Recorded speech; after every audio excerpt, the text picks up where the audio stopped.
Nous voici sur le Grand Cru Munchberg, un grand cru qui fait 17,7 hectares, un grand cru composé de grès, hein, à base de tuf volcanique, hein, qu'on voit ici. Donc ça c'est en sous-sol, et de sable qui est situé à la surface du terroir. Donc ce sable vient du tuf volcanique, hein. Donc c'est un terroir exposé sud-est, donc très chaud, hein, de par le sable qui emmagasine la chaleur. Ça va donner des vins qui vont être assez expressifs, mais qui vont garder quand même une petite part de minéralité et qui fait toute sa splendeur. On travaille sur une surface de 8 hectares, en bio depuis une vingtaine d'années et en biodynamie depuis plus de 12 ans.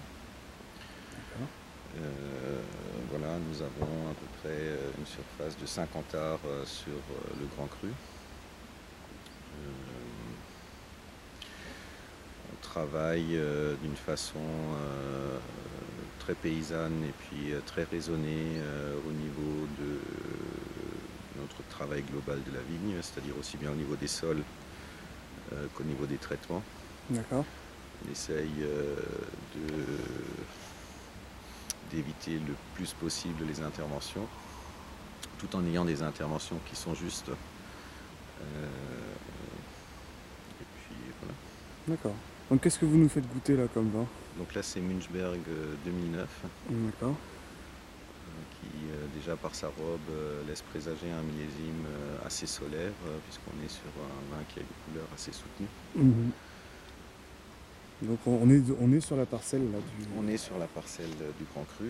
Donc ça donne des vins, comment on pourrait définir globalement votre vin sur ce terroir? Ben là c'est simplifiant. assez typique d'un Grand Cru Munchberg, d'un millésime solaire. C'est qu'on a déjà au nez une richesse, une puissance et puis une force aromatique.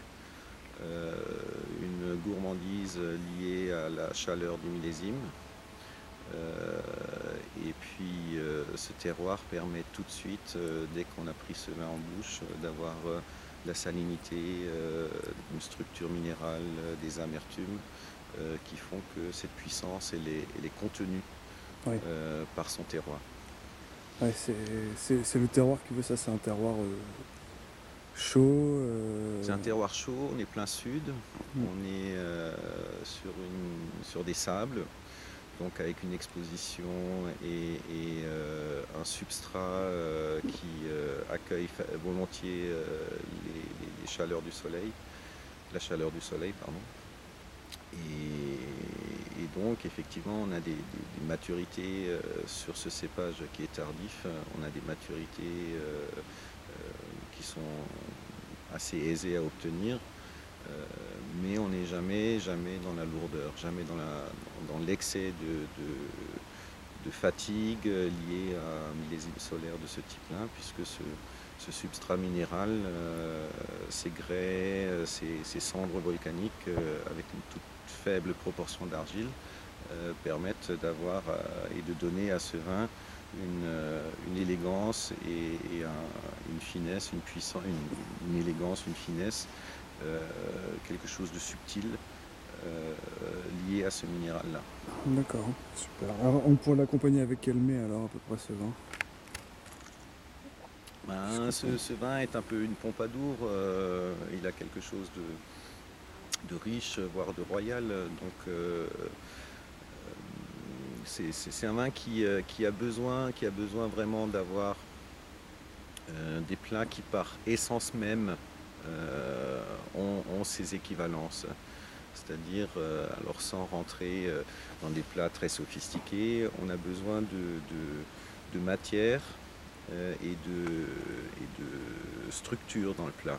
Alors ça peut venir du produit lui-même, comme un homard tout simplement, qui est charnu et qui a du caractère. Ça peut être des oursins, ça peut être des accompagnements ou un travail de chef qui peut être fait entre le terre et la mer et la terre. On peut très bien imaginer des écrevisses bardées de lard dans une crémette de lentilles avec quelques cèpes grillées et effectivement ce fonctionnement avec beaucoup de caractère ira très bien avec ce vin.